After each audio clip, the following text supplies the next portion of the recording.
Eating with bated breath. Yes.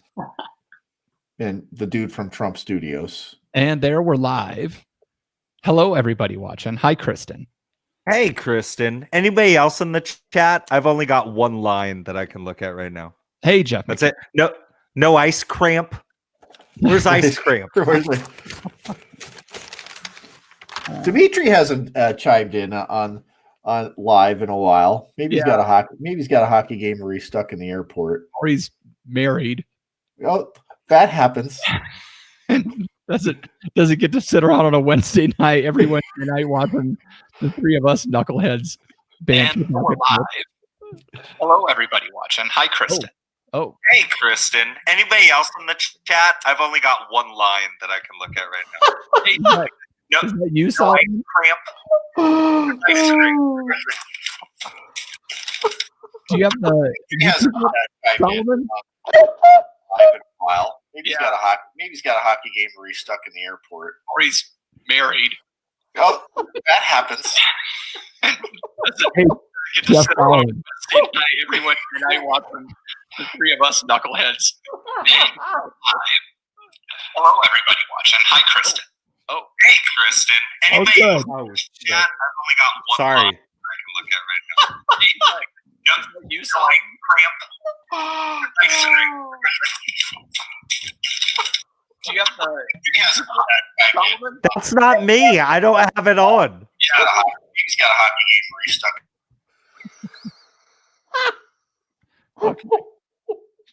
What the hell was that? I didn't have it on.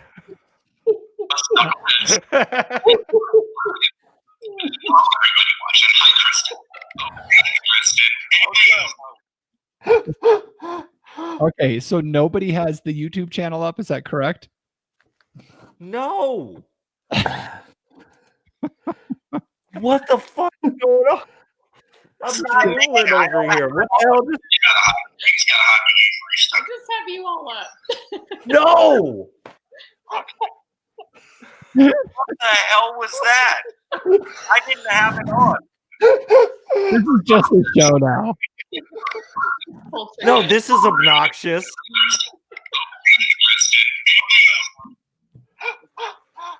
Okay, so nobody has the YouTube channel up. Is that correct? Correct. Everybody check your tabs. Jeez Louise. What the fuck is going on? I'm not making over here. What the hell? Just have you all up. No. All right. What was that? Check your tabs. I didn't have it on. Check what tabs? Your No, this is obnoxious. your tabs on your browser. If you have multiple browsers up, like if you were looking at the website earlier or were on the YouTube channel. Jeez Louise. What the fuck is going on?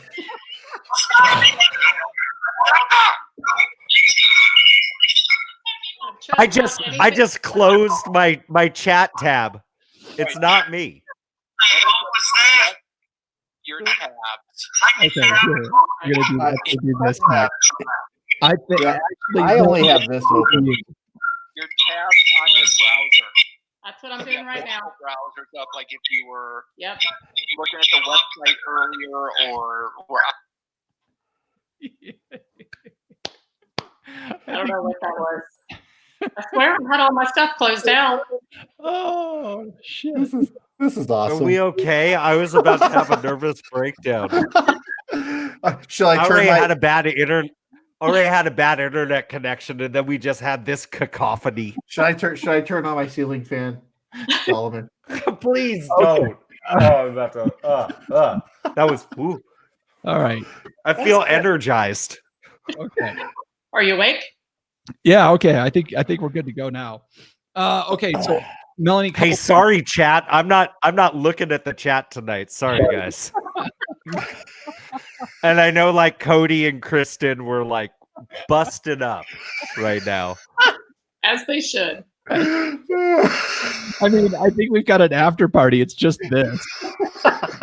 Oh my God. No, there's no way you could set that up to be like, Oh, here's some content you want to listen to. Nobody deserves that. I wouldn't wish that on my worst enemy.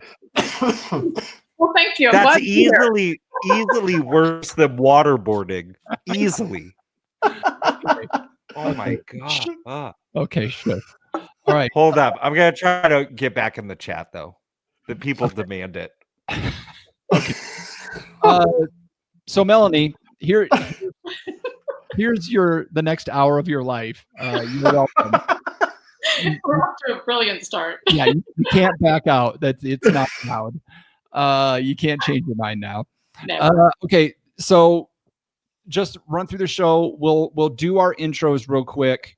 We'll intro everybody on the panel, and then we'll get to you. So it may be a couple minutes before we get to you, depending on how long everybody wants to ramble on about something or other. It's been known to happen. Then we'll do, Solomon is going to give us a wine, beer, spirit, or pop culture reference. Then we'll get into your interview. 30 minutes, probably somewhere around there, 20 to 30 minutes, maybe 40. If it goes to 40, we won't do the booze news. So if we have time, we'll do the booze news story.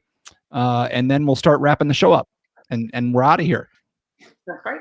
It sounds way more easy and professional than it actually is, as you can tell. Well, if my pulverized computer did something, y'all, I'm sorry. I had everything closed out. That was the best laugh I've had on the show in a couple of weeks. Yeah. All right. Okay. So then we usually ask if you would mind recording a promo, but I think we've got it. I think the last 5 minutes, I think that's just going to be whenever we promo the show with Melanie, it's just going to be Jeff Solomon 8 times saying, "What the fuck is that?"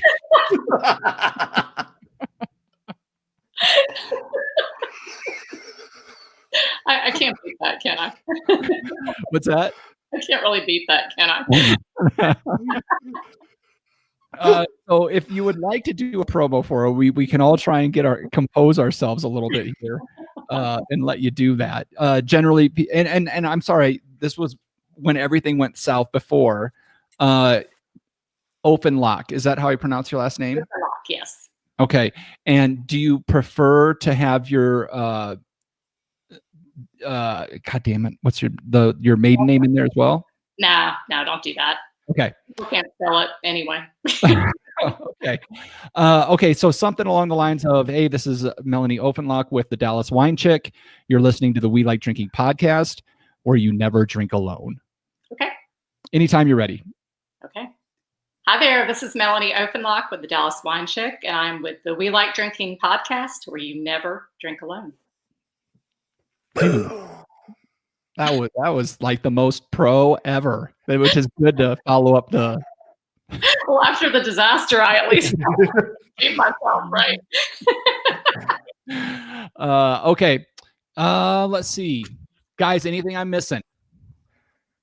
At the end, I think we're good. At the end. So at the end of the show, once we're wrapping everything up, I will say thanks again for joining us at the We Like Drinking podcast. And then just to kind of bring us all together, we're all going to say, where you never drink alone. And we all punch our cameras, because that's really how you bring everybody together, is by showing everybody, all of us, showing all our knuckle hair. All the knuckle hair. That's the best way to end the show, is with knuckle hair. Okay.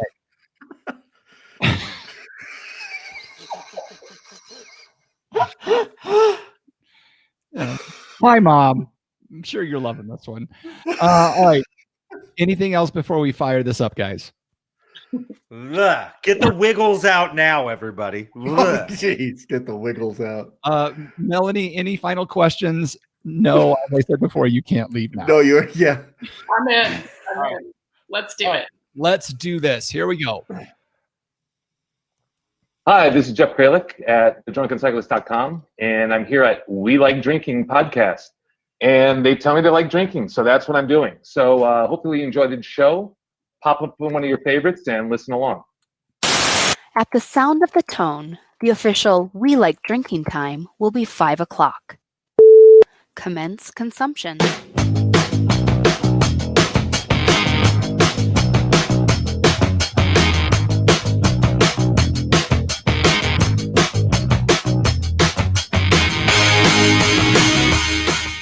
This week on episode 268 of the We Like Drinking podcast, we'll be discussing our March to 31, the global warming German ice wine throwdown, and we're talking to the ultimate Dallas wine chick, Melanie Ofenloch. So crack open your beers, uncork that wine, and let's get drinking.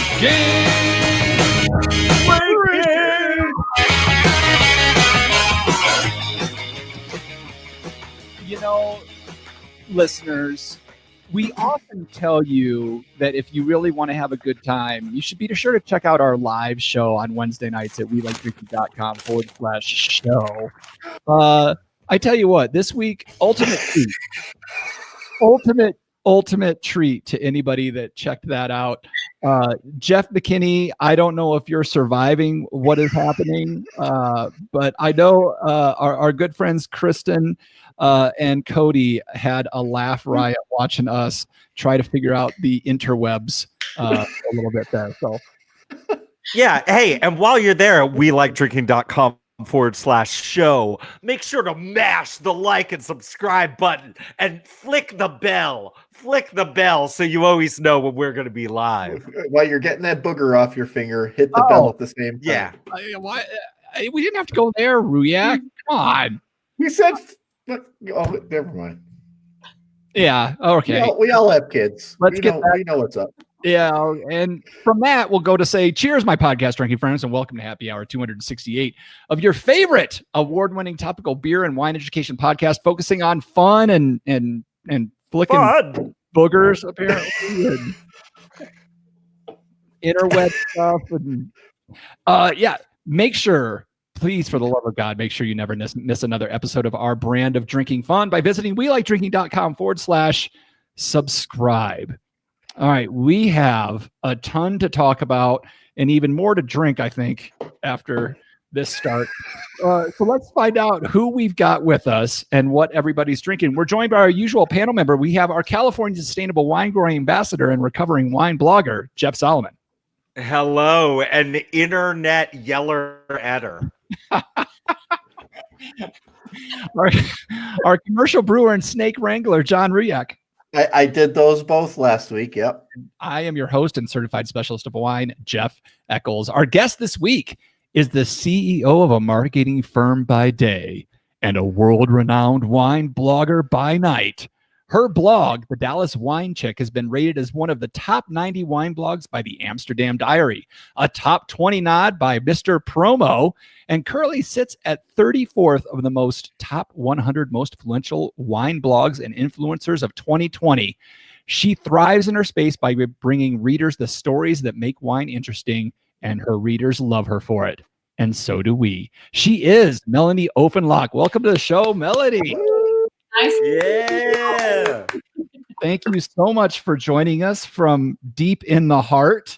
We're so happy to have you on the show. How are you doing tonight? I am doing awesome. Awesome. So glad to have you on the show. Let's first find out what's in your glass, Melanie. I am drinking a 2004 Hilliard Bruce Earth Pinot Noir that I got on a wine trip a couple of years ago. And unfortunately, the couple that owned the vineyard at the time that I had purchased it, sold the winery, but it is wonderful. Awesome. And the cool thing about this wine is they have different parcels of their vines that are in different areas. So this is earth, so you obviously can relate it to the terroir. There's also sun and just it's a really cool concept, and I hope they continue. And where is that one at? I'm sorry if you said that already. Okay. Let's see. Let's go with John Ruyak. What do you got? I've got a Macallan 30 and Coke. Oh, look out. No, I was checking out your little video clip there, Eccles. No, I picked up a 4-pack of La Cumbra's new Altimeter IPA. So they're Their flagship IPA is called Elevated, and it's 7.7 ABV and 100 IBUs. They dialed this one down to 6.7 and 60 IBUs. Oh, nice. Sounds like a good one. Solid. Yeah, it's very, very smooth. Lots of mosaic hops in this one. I'm pretty sure I had this one before. Sometimes Kara picks up beer for me at Trader Joe's, and it's a nice deal, but there ain't the greatest selection ever. And sometimes you're like, what the heck is this thing? This is Peak Organic Brewing IPA. These folks are out of Portland, Maine. It's just a really simple, straightforward IPA. I have no problem drinking this out of the can because there ain't that much going on, but it's all right. It's a good 7.1%. And while we're at it, also from Trader Joe's, if I get around to it, gluten-free. It's the Alosa hard kombucha with berry and ginger, 6.5%. Doesn't this look like a Trader Joe's t-shirt? Yes, it does. Yeah. So, and I'm sure it tastes like one, but we'll see. All right. Awesome. I am going with a good one for tonight's, how we're going tonight. I'm going with Surly Brewing Furious IPA. Ooh. It's red and it's bringing the heat. Apparently, nice dark little IPA. Wow, look at that. That's a dark one. Huh? That's pretty cool. They named their beer Shirley. Surely you can't be serious. All right. So we know what we're drinking. We've had our opening. Let's get the brain waves cooking with a little bit we like to call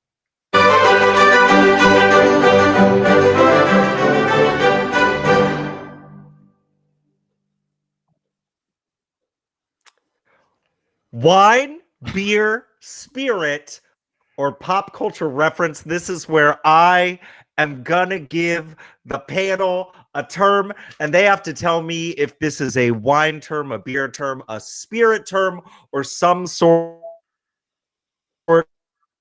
Hear me, because I'm sure my internet is garbage right now. That was fantastic.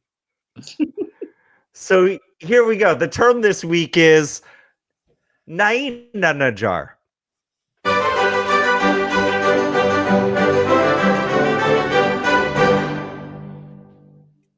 Is Nainanajar a wine term, a beer term, a spirit term, or some sort of pop culture reference? John Ruyak, Nainanajar. Mr. Solomon, I was wondering if you could do us all a favor. Yes. Could you spell that for us, please? Yes. Yes. Naheeanajar.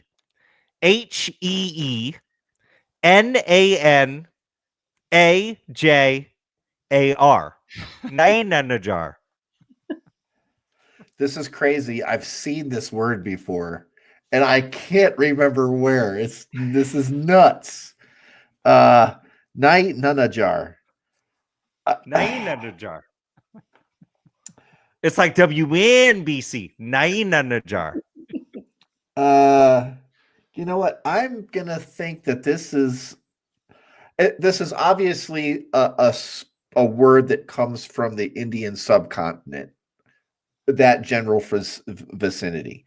So I'm gonna say that this is a spirit term. It's some sort of distilled spirit from something that they ferment in India. John Ruyak says that Nainanajar is some sort of distilled spirit, endemic to India. Okay, or the Indian subcontinent. So it could be. Well, it couldn't be Bangladesh. It could be Pakistan. Those countries are Islamic and they don't have alcohol. So I'm going to show you. Sure, you can say India or Nepal. Okay, we'll say India. Nainanajar, spirit from India. Melanie, the Dallas wine chick. What do you think? I'm going to say pop culture. I'd say it's probably like a Korean boy band or something.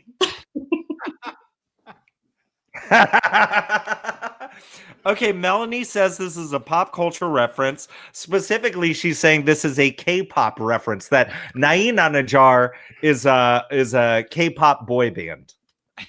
For bonus points, how many members are in the band? There has to be, at least 8. I was going to say in South K-pop, Okay, it's 8. got to be We're at good. least 8. Okay, That's a good guess. I like that. Jeff Eccles, Nain on a Jar. Yeah, before I go, is anybody giving you any throwouts in the chat? Anybody throwing out anything what they think it might be? Well, I do see that Kristen says that the Gilroy internet is solid gold. She says it's a pop culture reference, but she's not saying exactly why. Oh. So as that rolls in, as the ticker tape rolls by, I'll let you know on that one. But Jeff Eccles, I am also going to say that this is a pop culture reference, and the bad part about this is from a movie, I'm pretty sure, and I can even see them all trying to pronounce the name. Like, this may be from Buddy Cop or something like that, where like Batista was like a cop and his Uber driver picked him up, and it may be his last name from that movie. I can't remember. Uber something, I think, is the name of it, or something like that. That's my guess. I missed all of that because my internet is that bad. I heard you say it's a pop culture reference having to do with a movie. Did you say what movie it was? It's Uber something with Batista and I can't remember what the other comedian's name is. Uber something with Batista, the wrestler? Yes. Oh my God.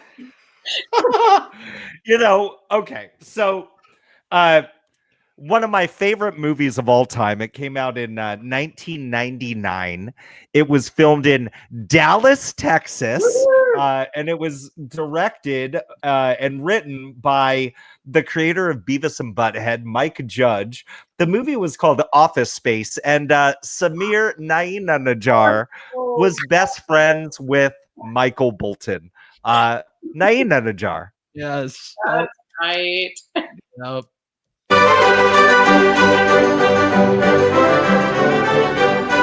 So much editing to do with this. Nair. It's a pop culture reference. Yep, I could hear him saying it's not that hard to pronounce. I could hear it, but I couldn't place the movie. Well done, Jeff Solomon. That was a good one. All right, Melanie. Thank you. Yeah. Let's get into the interview portion of our show. We've only had you on here for 25 minutes. So now we can actually do what we came here to do. Let's just start with the basics. How was the Dallas Wine Chick blog born? It was formed. I was working at a very large marketing company. And back early on in my career, there was a guy who sat in a corner office that we called Sleepy Bill. And Sleepy Bill was an executive vice president who sat in his office and read the Wall Street Journal. And I couldn't tell you to this day what else he did. And I swore that I would never be Sleepy Bill. So fast forward many years, I found myself as an executive vice president, and all the social media stuff was coming out. And I had no idea, none. And so I got on Twitter and had this fantastic marketing name of Melanie Zero. And I started talking about and I went back and looked about 40 days. I guess it was about 40 days. And the people that followed me were the 45 people that worked for me. And I thought, you know what? I'm not going to change the world. So I just started talking about wine. And I told my husband that if I ever got 1,600 followers on Twitter, that I'd start a wine blog. And it's about 11 years ago. Wow. So I just didn't want to be Sleepy Bill. Okay. There's things that motivate everybody. Not being Sleepy Bill seems like a good motivator. So now, being a wine chick that lives in Dallas, Texas, I'm sure you have some opinions on the Texas wine scene. Can you give us some inside details on what's going on deep in the heart with regards to wine? Absolutely. I think that Texas has come a very long way in the last decade or so. I remember I was on an early wine tour working for one of my PR clients, and it was a hard tour to do. And you look now. There's so many great small boutique wineries that you can try the wines. They're growing the right grapes. They have really talented people that are in place, and they're making some wonderful wines. The problem is that you're probably not going to get them outside of a tasting room. Right. So it's coming a long way, and I feel like Texas is a region that's going to be discovered, and people are going to be impressed if they get the right wines. Excellent. You brought up the growing the right grapes. Like, in your opinion, what are some of the right grapes for Texas? I'd say anything that would grow well in a Mediterranean climate. Okay. It's crazy hot here, right? Yeah. And you're not going to be growing Pinot Noir and Chardonnay successfully. Right. Yeah. It makes sense. And you've got Texas is ginormous. Where are the primary growing regions in Texas? They're located both near. I'd say Austin is the biggest city, but Okay. Yeah. that's the true wine country. Okay. You're not going to find a lot. Although I do have a neighbor that has a vineyard. I don't have any idea what they actually produce, or don't think I really taste it. I admire the fact that they have a vineyard in the 100-degree weather in the summer, and I'm not quite sure how you do that. Yeah. I want to grow, right? Right. Jeff Solomon. Yeah, you know what I was thinking about, because I don't know if you guys know this or not. I once went to Dallas, Texas. The year was 2002. I was there for about 4 days. So I feel like I pretty much know what the Texas experience is all about.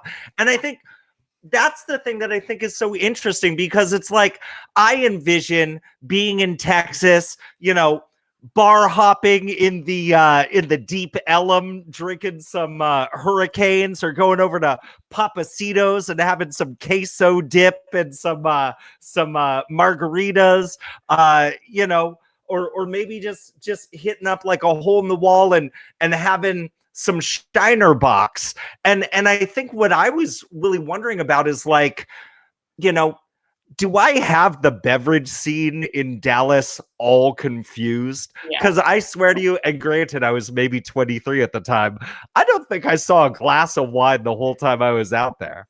Well, let's just go into your perspective. At 23, you were in exactly the right places that you needed to be. All right. Good. Now come back and I'll show you a whole new Dallas. That's awesome. John Ruyak. So when I was looking over your blog, wow, 570 posts. Holy crap. I just the thinking about the keystrokes gives me carpal tunnel syndrome. But I wanted to get a little deeper pretty quick here, and I was reading about all the things you learned. You had a compendium kind of thing of what I've learned over the last 10 years, and you had a section in one about what I've learned about the Dallas wine scene, and lazy wine lists. Oh, you made a. So I think it's tough. How do you think an establishment breaks out of that? Oh, here comes the guy from the guys and the gals from the first and second largest wine distributors in Dallas. And how do I keep myself from buckling under to them and, having an interesting wine list? Just get, we all know we go to those places and we get sick of seeing the same 15 selections no matter where we go. And you have a gin and tonic or a beer. Yeah. I think it starts, every single restaurant owner that I know here that has an interesting list, it starts at the top. It's their commitment to do something different. It's their commitment to, think out of the box. There's one restaurant here, Sachet, and you look at their list and you might, and there's probably over 100 wines on there, but they're wines from Turkey and Croatia and Greece and France and Spain. And they're so interesting. And you're probably, if you're a general consumer, you're going to go to that restaurant and you're not going to have any idea anything on that list. Mm-hmm. And I used to be the wine committee chairman for Lakewood Country Club, which was just a volunteer position a while back. And it was really interesting, the by the glass discussions, especially because you have people that want their certain wine and they spend enough money that you have to carry it. But sometimes, there's people that really want to be different. They won't put it on the wine list, but they'll have it there so consumers can, buy it and have it. And there's certain people and they want to make them happy, but at the same time, they want to do something a little bit different that's not going to be on your grocery store shelf. So are you saying some places have, like In-N-Out Burger, they have a secret wine list that they don't print? I'd say some people have yes, there's a lot of wine lists that you can get the general one and then you can get the Psalm's Choice. There's a lot of those. Unfortunately, the issue you have in Dallas is that the markups, because it's a steak community, are just huge. Yeah. And They're making no money on steak. They got to make it all on wine. And so you look at something and you're like, seriously, I'm not going to pay, 4X for this particular wine. So you just have to be, I patronize the places that I know are going to have interesting lists, and I order, if I have to go to another one, I don't order wine. Mm-hmm. But I find that across the world in other places, right? It's not just Dallas. For sure. Can I just expand on something you just said there? You said, I'm going to have a gin and tonic, or gee whiz, I'm not going to pay $16 for that glass. We're going to Napa and Sonoma in a couple of weeks. And I called my uncle who does a wine tour there. And he's in his mid-70s, but even he in Napa and Sonoma, it's like he goes out to dinner and he runs a wine tour, but he can't always bring himself to order a $16 glass of wine when he can get a cocktail for half the price and get twice as much bang for the buck from an alcohol standpoint. So what do you think restaurants need to do to combat that? Especially since we have that demographic shift where people seem to be spending less on wine and more on spirits? I mean, I think it's a balance, right? Where that you're going to get a certain price for a certain thing. And so, I'm sorry, my cat has just arrived and wants to. All right, you bring the cat on the show. Hey, She's kid. wondering why. I've got my dog here. So if he shows up behind me, I apologize. Awesome. Thank you, Bogart. So back to the story. I mean, I feel like it's a balance, right? Because you have some customers are going to want in, and they're going to want that buttery, oaky Chardonnay that I won't name, that we all, see people that they have to have it and they have to order it. Yep. So you have to have something for those people, or you have to have enough experienced staff where you can guide people down the path of, if you like this, you'll like this, versus saying, hey, you're going to go from this buttery Chardonnay to the orange wine. Right. So you see more coaching from service staff coming up. Definitely. In this regard. Yeah. And a lot of times you find, there's one restaurant in town, a smaller restaurant, Lucia, and she will actually come and open, the wine. If you want to try something, she'll open it and say, hey, if you want the bottle, great. And wow. Things very non-traditionally because she believes in her wines. And that's fantastic. I think your initial point is spot on, that it really comes from the top, and they just have to have the passion for the wine, not just the wine commodity. But it's just numbers to move. So now, as part of being the Dallas Wine Chick, you've had the opportunity to travel to a lot of wine regions around the world. So what are some of your favorite destinations for wine and the accompanying vineyards around them?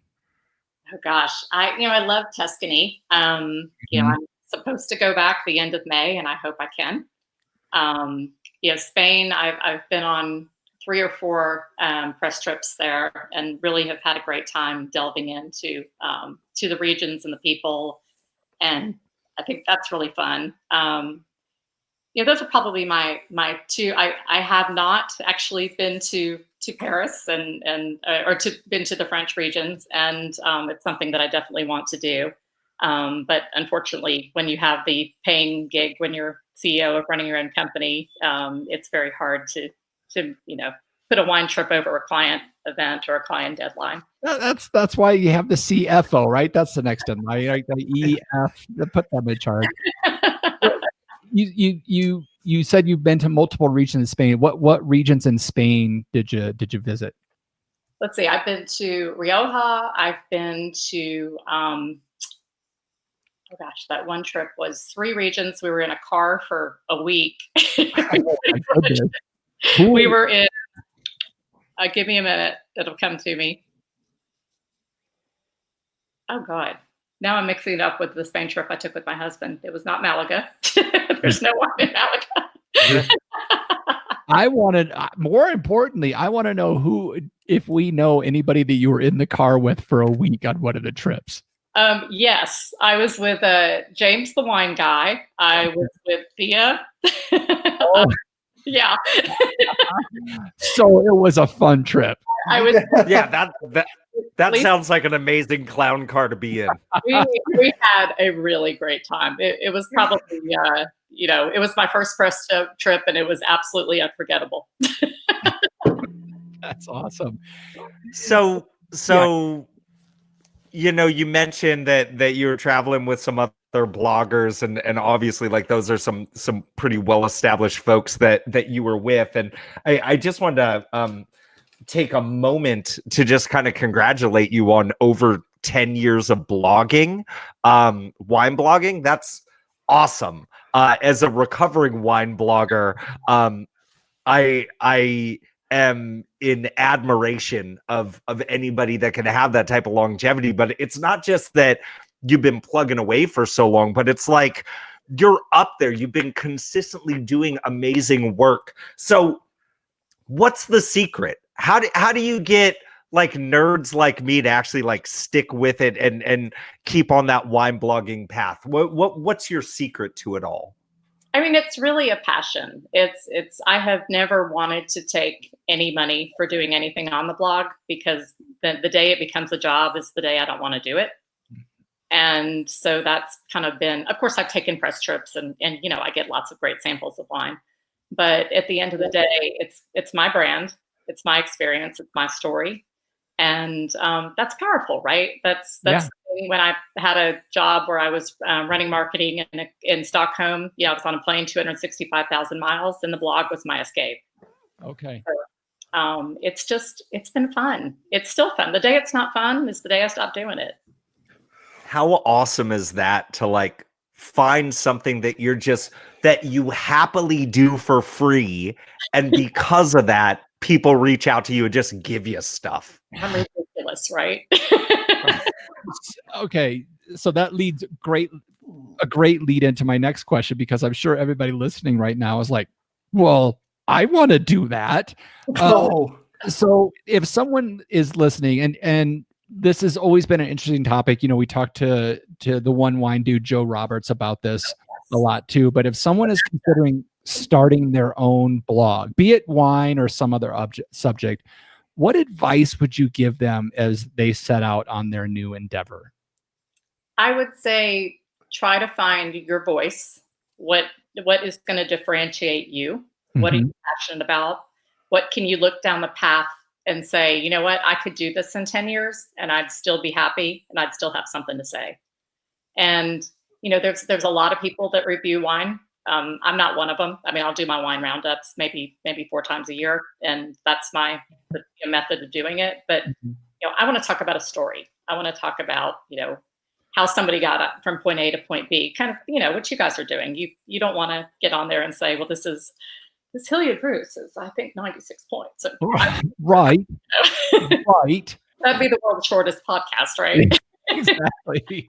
And there are some of those out there. So, yeah, I think that's a great point. And because there are a lot of sites out there that just review the wine. And I think what's missing is what you bring. And that's what I love so much about your blog, is that you do bring the stories and the stories are what make it interesting, especially because a lot of times we can't taste the wine. So it's like, oh, great, you've got these 99-point wines up there that I will never see in my life. But with you, you get to know the people behind the wine, and that is what's interesting, and that is what brings the passion out in people. So I agree with Jeff Solomon. I love your work, and I just think what you're doing is fantastic. So, well, I love you guys. Thank you. You're making my night. So, what about your growth as a blogger? I mean, when you look back, it's like, oh my gosh, did I write that? Or did I take those pictures that are like pixels? Yeah, right. What? Can I erase that from any public thing anywhere? No, it's not part of my evolution, right? Yeah, yeah. But when you think about where you are now, what surprises you the most about how you've changed?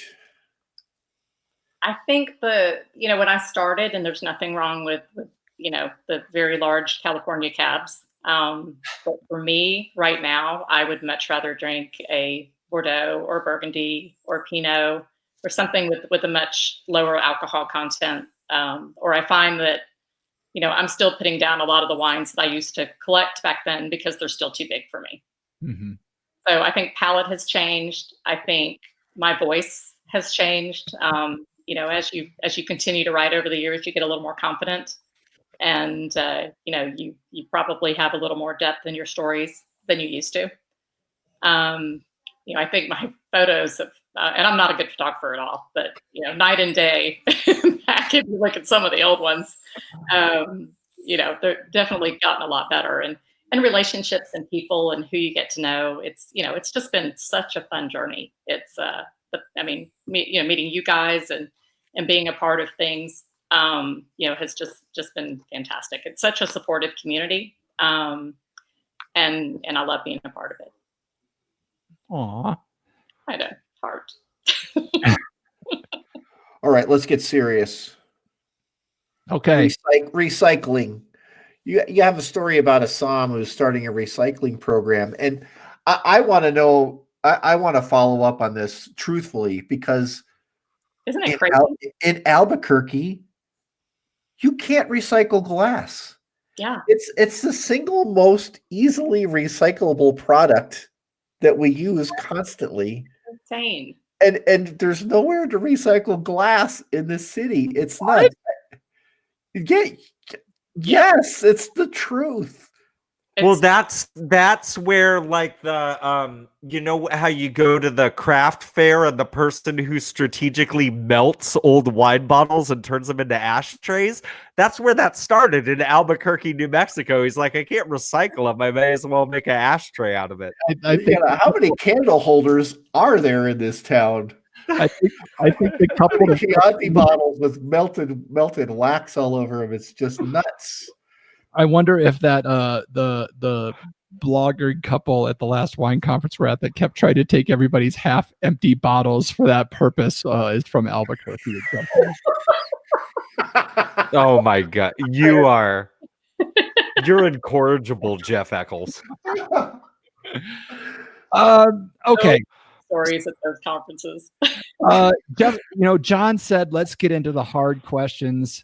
I agree. Let's get into those. I've got several. I think I'm going to start with, what can you tell us about the importance of keeping a strong LinkedIn password? What the heck?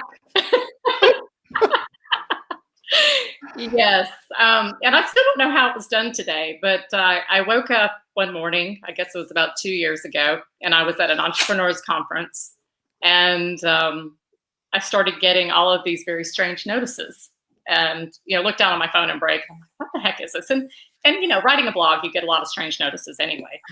Right.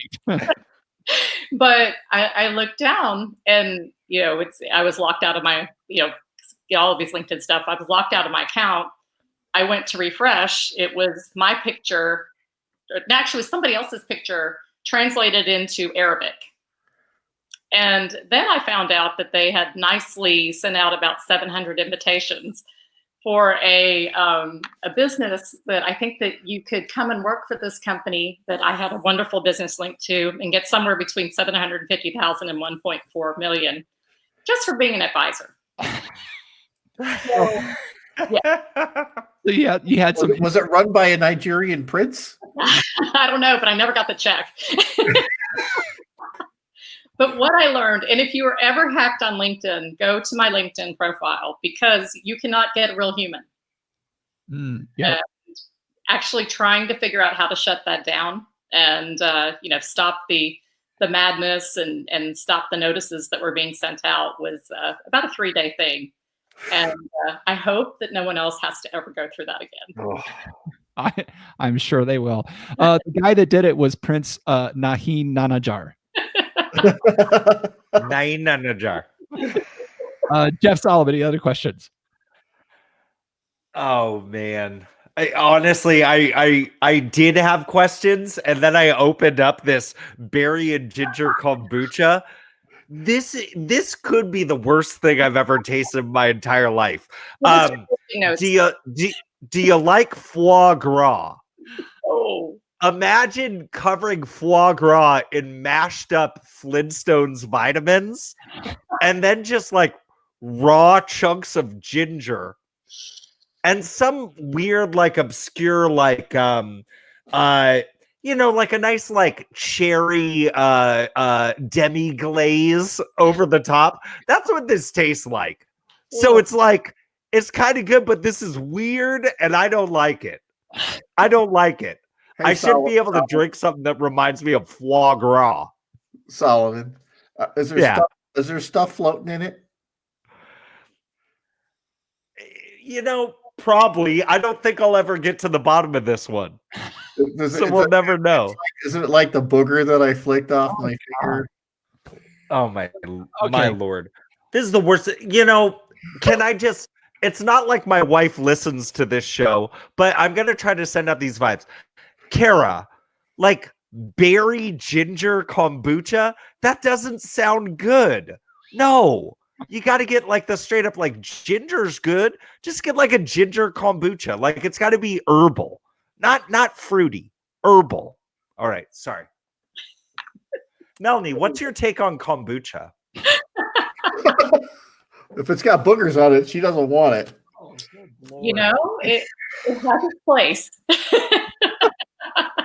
Apparently, honestly, cherry mess that you're drinking though. Yeah, on the real, like I know hard kombuchas are kind of like making a come up, but like really just a regular old like 0.5% alcohol like traditional kombucha is fantastic. They all beat this garbage. Don't buy the spiked kombucha. You don't need it. All right. So Melanie, I wasn't sure if I was going to ask this question or not, but I think I will. So, you have the name, you have Chick in your blog name. Have you ever gotten any negative comments or negativity thrown your way for using Chick to define your wine blog? No, I think anyone that knows me knows how supportive I am of women and mentors and business, and having worked my way to owning my own business and being a CMO many times. It's kind of who I am. Yeah. And, I don't make apologies for it. It was, I did the name 10 years ago. I don't know if I do the name today. But, it's one of those evolution things, right? But yeah.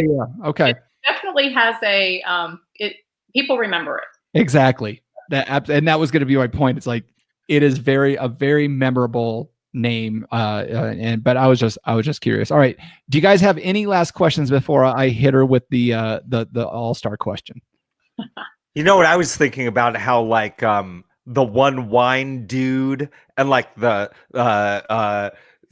James the wine guy, they're all doing those are similar names, man. So have you ever thought about, Melanie, sending them a cease and desist letter with like their name? You really should, especially to Joe Roberts. Yeah, man. Yeah, I'm going after James because we're good friends. Okay. All right. Here we go. This is why everybody is honestly turned into the show, Melanie. You know a lot of people in the wine world, especially in the blogging community. And there's one question that everybody wants to know from you. Who is your favorite Jeff in the wine world? Well, that's not fair. Come on, that's not fair. Think about it. We had Jeff Kralik open up the show for us. I know Jeff Burrows is listening. You got the two knucklehead Jeffs here. I mean, that's just not fair. You all guys right. really gonna invite me to Houston to drink all his wine. So Okay, it's Jeff Nahin Nanajar, right? That's all right, guys. One last chance for a question before we move on. When in doubt, pick the Jeff wearing knee-high socks. He's always going to win. There you go. Expert advice. Okay, Melanie, we'll say that you're officially off the hot seat. I don't think we really ask very many tough questions on here anyway. But that's it for that. So we're going to move on with the rest of the show. If you're good with that, let's do it. All right, let's get into. We haven't done it in a few weeks, guys. I'm looking at the time. What do you think? You think we got time for it? Fire it up. Let's do it. Let's get into the hard hitting. Booze news. We discuss interesting, noteworthy, or sometimes some pretty stupid things. I didn't think we'd get to it, so I didn't even bring the article up. But let's just get to the basics of it. This is from theguardian.com. It's been all over the news for the past couple of days. Warm winter puts an end to German ice wine production. So when you're talking about ice wine, John. Yes, ice wine, especially from Germany, you're looking at wine that is held on the vines through the winter, but it needs to get the temperature down to like -9 degrees Celsius or something like that, to the point where the water in the grapes freezes before they go pick the grapes to turn that sweet nectar into ice wine. This year, that's about 20 degrees Fahrenheit. Yeah, it's 19, 20, somewhere around that Fahrenheit. So this year, Germany has come out and said, and they've had to correct themselves a little bit, but there is only one producer this year that is going to have any ice wine because the temperature in Germany never got cold enough to actually freeze the grapes. So obviously this is going to put an even higher premium on what is already an expensive but delicious group wine. The one vineyard, if you're curious, is Weingut Zimmerli. It's close to Stuttgart. They got about 100 liters, 26 gallons of juice, but that's going to be it for the 2019 vintage. So I thought this was pretty interesting. I don't know how much we have to really talk about it, but I thought I'd get some opinions. Let's start with Solomon. I think about ice wine in the same way that I think about German beer. And it all tastes the same. And I know this is an oversimplification, and I know I'm pissing off many people, many listeners, probably even a guest or two by saying this. But I guess the saving grace, because this is awful, and like honestly, you do need, all these wineries really do need to mobilize and change the way that they do things because of the fact that the climate's changing. But what I would say is the saving grace here is, even though there's only one producer that you're going to get this year, and yeah, obviously it'll be harder to come by, it'll probably be more expensive.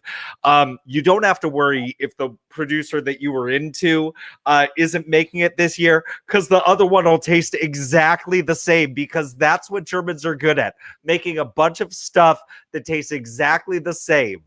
There was once an ice wine advent calendar.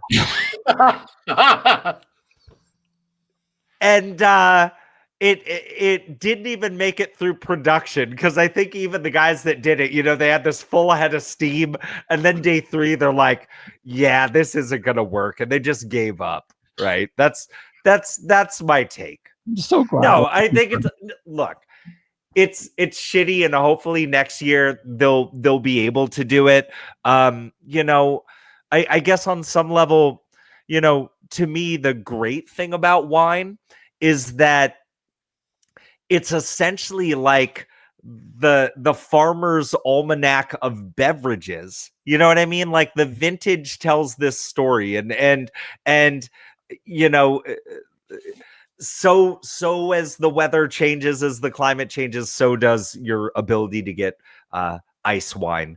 And I hope that it gets colder, so more folks can do that. But yeah, that's my thing. They all taste the same. Melanie, any thoughts on this outside of that all German ice wines taste the same? I can't say I agree with that. I mean, it's devastating. Any time that you see an entire region have its production wiped out, I mean, it's just devastating. And you look at climate change, you look at the effects and the impacts that it has on the different regions and the different even wines that people can grow and how they're going to do it. And I think there's a lot of rethinking that producers are going to have to make about what they're planning and where they're growing, and if regions actually have to be redone and all of that as this happens and becomes a reality. John? So I guess there's a lot of happy Canadian ice wine producers, right? Yep, in California and Washington and everywhere else. But Central Otago. Yeah. But semi-seriously, yeah, it's too bad for them. But the fruit's just lost. I mean, you can't make the ice wine. You can't make something else. I mean, it's too late. Like, that's the thing. If you're making ice wine, you need to predict. This is a 2019 vintage that you're harvesting in 2020. So if it was gonna be anything else, I mean, maybe it's botrytized, right? maybe, if it got below freezing, does botrytis bring itself up below? Well, no, you hit it with a hair dryer, you thaw it out, and then the bacteria activates. It's kind of like, do not refreeze fish a second time after you unthawed it, or you're gonna stink up your whole house. I think the same thing is true with botrytis. So hit it with a hair dryer, and you'll see. It'll taste great. So, and this is all hypothetical stuff, but I wonder what you do if you're a German producer looking at this. You just pick those grapes and let them go? I mean, what do you do? I mean, if you had those grapes, I mean, I guess you could try and make a late harvest Riesling. I mean, maybe that would be something you could try and invent something new to come up with. But, I'm thinking more of like looking into the future. Do you say, okay, forget it, I'm not going to do it? Or do you start investing in like freezers, and do you just get to a point where you say, you know what, I'm not going to do the old world method, I'm going to do the new world method, and I'm going to get to a point where it gets late enough the season, I'm just going to pick all these grapes, freeze them, and make my ice wine and get my cash? Wow. The funny thing is that's the most obvious solution to the problem. And I bet you that's the thing that people are least likely going to want to do. Right. Agreed. It's, because this is the way that we've always done it. Well, right. Sometimes you got to change, man. Change with the times. I mean, still fight, still fight climate change, do what you need to do. But for short term, I think they have to say, look, if we want to keep producing this stuff, we've got to have a backup plan. Well, it's not, I'm sure that they could, instead of purchasing freezers, and I don't, I'm not sure of the tonnage or the bushels or whatever harvest they get from this. I mean, you said the one producer got 100 liters, 26 gallons. Yeah. I mean, they're going to be auctioning that off for thousands of dollars a bottle, right? But I mean, it's Germany. They've got cows, they've got pigs, they've got slaughterhouses. There's places you can take your grapes to freeze them. Yeah. In order to do this the New World way. And what are the 6 worst words in business? We've never done it that way before. You can't, that kills places.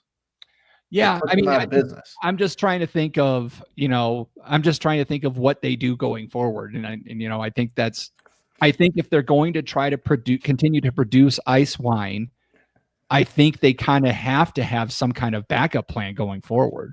Yeah, I don't. Sorry, man. I don't know if the investing in freezers is necessarily the best way to go about it, just in terms of if you're also fighting climate change at the same time, because you're kind of contributing to this positive feedback loop. You're sending more chlorofluorocarbons into the air. You're making the earth hotter. Then you need to buy more freezers. Next thing you know, you don't have space for any vines on your property anymore. And it becomes like this whole cycle.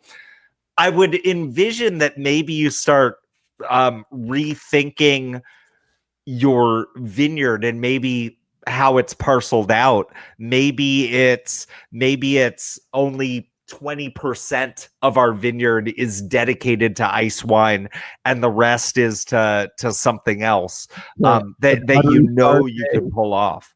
Buttery Chardonnay, because that's where the climate's going, man. Yeah, man. Buy a whole bunch of land in the Central Valley and just plant Chard. That's Melanie, any thoughts on this? We kind of went off on a tangent. So. Yeah. No, it's what I said earlier. I think there has to be a plan B, like you said, and people have to assess the reality of today and figure out what they're going to do, because it's a business. Yep, absolutely. All right. So best of luck to all our German friends, except for Jeff. Apparently he thinks y'all produce the same tasting thing. It's like which by the way is not a bad thing sometimes. Like, I like that it doesn't matter if I order a bratwurst or a knockwurst or a frankfurter, they all taste the same. So if I say the wrong thing, I'm good. I mean, you are pretty good at pissing off entire ethnic groups, Darcy Sullivan. You're going to tell the entire German economy how to run their business next? Do you want a pretzel or a Bavarian pretzel? Surprise me. I want stone ground mustard with that. Moving on. We are in the heart of March now, John Riek. We are. And we have launched our Melanie, things are about to go off the rail. Just about to yeah, okay. We are in the heat of our March for 31, John Riek. If our listeners don't know what our March for 31 is, can you fill them in?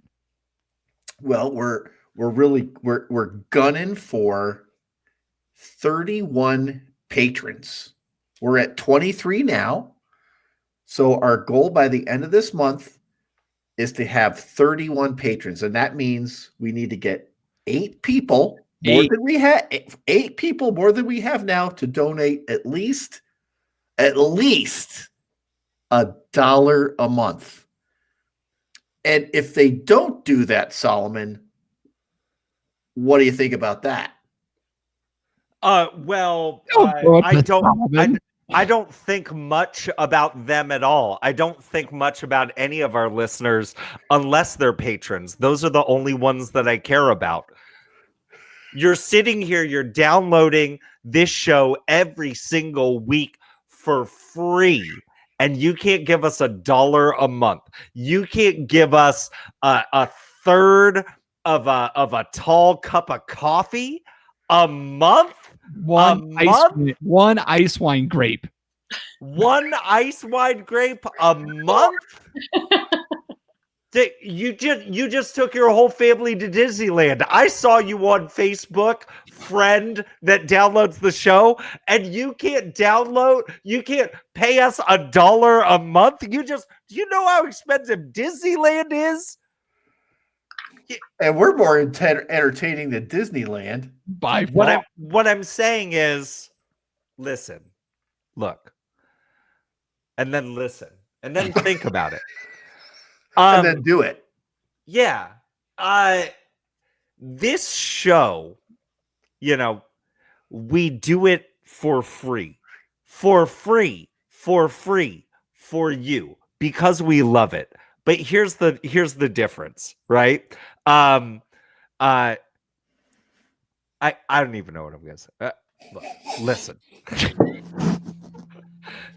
Give us $1. Seriously, please. Melanie, have you ever thought about trashing your readers to get them to do what you want? That hasn't been a strategy of mine, I gotta say. It works occasionally. Maybe it works. This isn't an effective pitch. I got ice cramp watching live on YouTube every week. You can't give us $1 a month, ice cramp, for this kind of entertainment.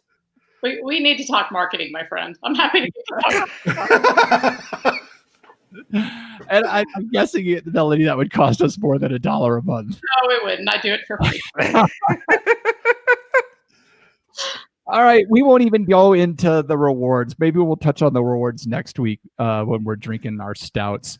Because we're not going to talk to people who don't pay us at least $1 a month about rewards. You don't deserve any rewards. I'll tell you what. Become a patron at welikedrinking.com/pledge, and then we'll show you what we have to offer. But until then, F you guys. Why are you even listening? Get out of here.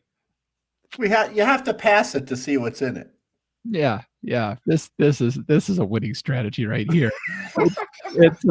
It's so on point that I'm turning the lights on and calling.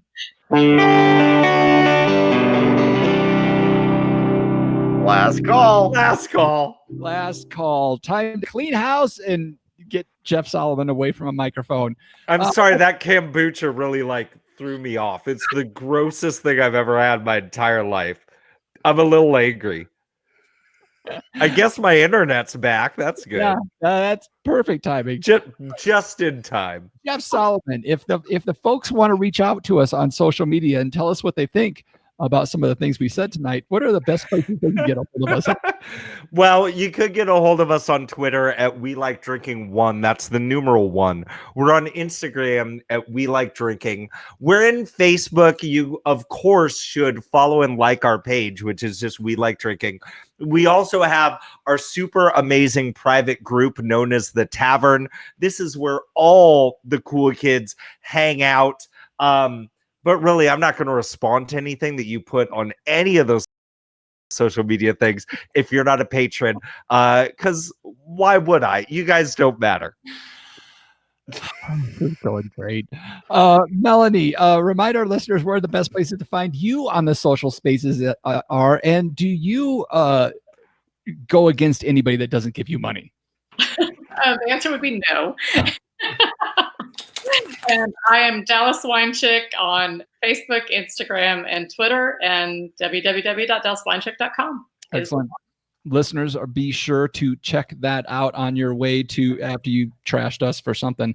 John Ruyak, if the folks have some thoughts on this episode or our show in general, where can they go to leave a review? Well, if we have any listeners after tonight that haven't already reviewed our podcast, we would encourage you to go to Apple Podcast and leave us a big 5-star review. And even if you do that and you don't become a patron, we're still going to trash you. So, but still, that 5-star review is important to us. It really is. Yeah, it helps us. a lot. Oh, and I know some of you are like, oh, I'll show them. I'm going to go give them a 1-star review. You go ahead and do that. You don't even understand how the algorithm works, you dumbasses. It's called engagement. A 1-star review is as good as a 5-star review. I dare you to give us a 1-star review. Jeff, stop.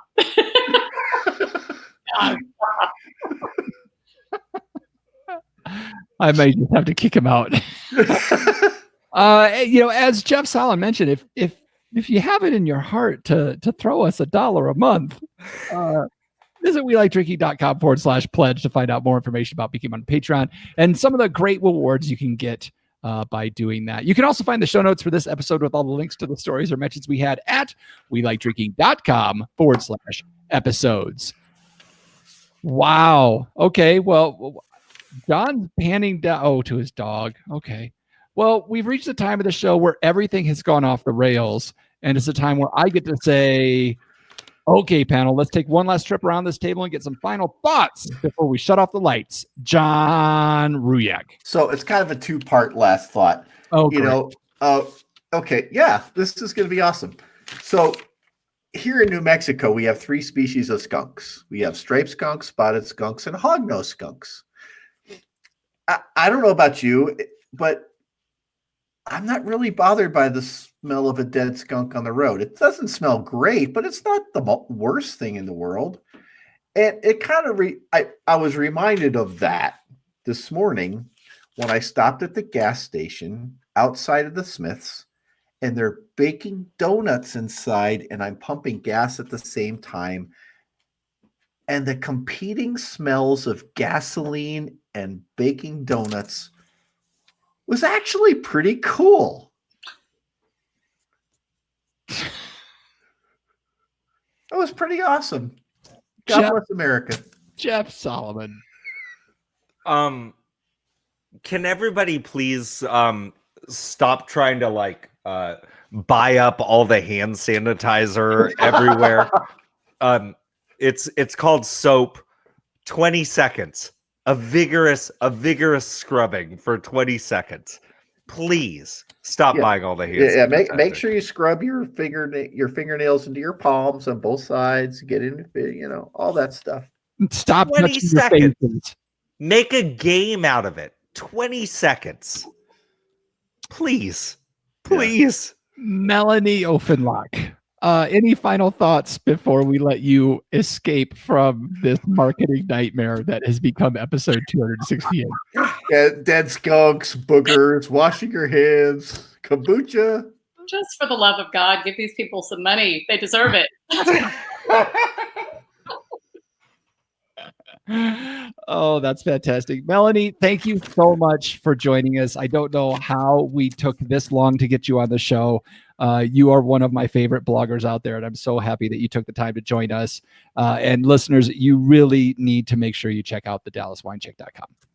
Completely honored. It was so fun, and thank you guys. Yeah. We got a different brand than most folks in the wine world. We got the deer. We did get the deer in the headlight looks a couple of times. Even from me tonight. And with that, I'll say thanks again for joining us at the We Like Drinking podcast, where you'll never drink alone. I've got the best knuckle hair. That may as well be the name of this episode. I have the best knuckle hair. Please, for the love of God, no. Oh, we have standards now, huh? Yeah. They're low, but we have them. Oh, that was fantastic. Okay, wait. So I have to introduce the one who wants to not be here. Bogart. Hi, Bogart. Yeah. Oh. Those blue eyes. Awesome. I was bobbing and weaving. All right. Viewers, thank y'all so much for watching the show. Do it for the kids. John. Oh my goodness. Jeff, how do you not read more? It's stuff on this. No, those are very recent, dude. Come on. All right, okay. How do you not read it? I got other stuff going on in the show. All right. Viewers, thank you so much for watching, and we will talk to you all next week. Love you guys.